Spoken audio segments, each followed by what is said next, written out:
నమస్తే, welcome to పోరాటగలం TV. నేటి వార్తా విశేషాలు.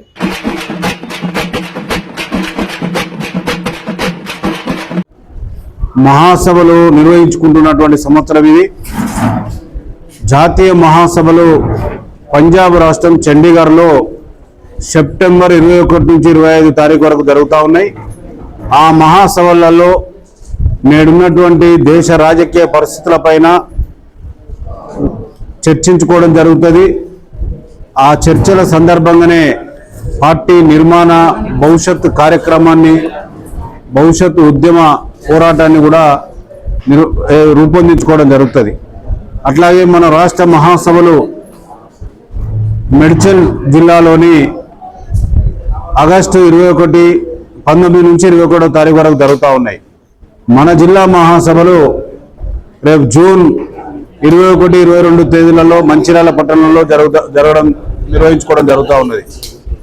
వీటన్నింటినీ వెలువలో ఈ మంచిర్యాల జిల్లాలో ఉన్నటువంటి 18 మండలాలు, ఈ మండలాలలో ప్రధానంగా సింగరేణి ప్రాంతాలకు సంబంధించి బెల్లంపల్లి మున్సిపాలిటీ కానీ, మందమరి మున్సిపాలిటీ కానీ, రామకృష్ణపురం క్యాతన్పల్లి మున్సిపాలిటీ కానీ, అట్లాగే నస్పూర్ మున్సిపాలిటీలో కానీ కార్మిక వర్గ పునాదుల మీద నిర్మించబడ్డటువంటి పార్టీ మహాసభలు ఒక ప్రత్యేకమైనటువంటి వెల్లువలో నిర్వహించుకోవాలని చెప్పి పార్టీ నిర్ణయం తీసుకోవడం జరిగింది.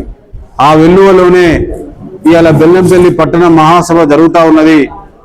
ఈ మహాసభలలో అనేక మంది మహనీయుల త్యాగాల వల్ల ఇవాళ ఏదైతే ఆసిఫాబాద్ కాన్స్టిట్యున్సీ కానీ, బెల్లంపల్లి కాన్స్టిట్యున్సీలో కానీ ప్రజాప్రతినిధులుగా అనేక మంది సర్పంచ్లుగా, వార్డు మెంబర్లుగా, ఉప సర్పంచ్లుగా, ఎంపీటీసీలుగా, ఎంపీపీలుగా, అట్లాగే ఎమ్మెల్యేలుగా గెలిచినటువంటి ఈ కాన్స్టిట్యున్సీలో అమరజీవి గుండ మల్లేష్ కానీ, అటు కార్మిక వర్గ ప్రియతమ నాయకులు బాసెట్టి గంగారాం గారి వీరందరి నాయకత్వాన ఈ పార్టీ ఈ ప్రాంతంలో విస్తరించడం అనేది జరిగింది. ఆ వెల్లువలోనే ఇలా మహాసభలు జరుగుతూ ఉన్నాయి.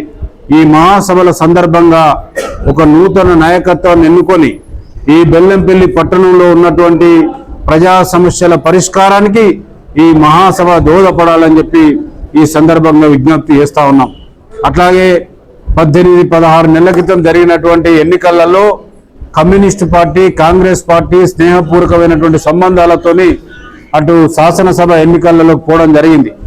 రేపు రానున్నటువంటి స్థానిక ఎన్నికలలో కూడా బలాలను పట్టి మనకున్నటువంటి బల పొందికల ప్రకారంగా ఈ లోకల్ బాడీ ఎన్నికలలో కూడా కలిసి పనిచేయడం వల్ల ప్రజల యొక్క మౌలికమైనటువంటి అవసరాలకు అనుగుణంగా ముందుకు పోవాలనేటువంటి ఆలోచనతో కమ్యూనిస్ట్ పార్టీ ప్రయాణం కొనసాగుతూ ఉన్నది.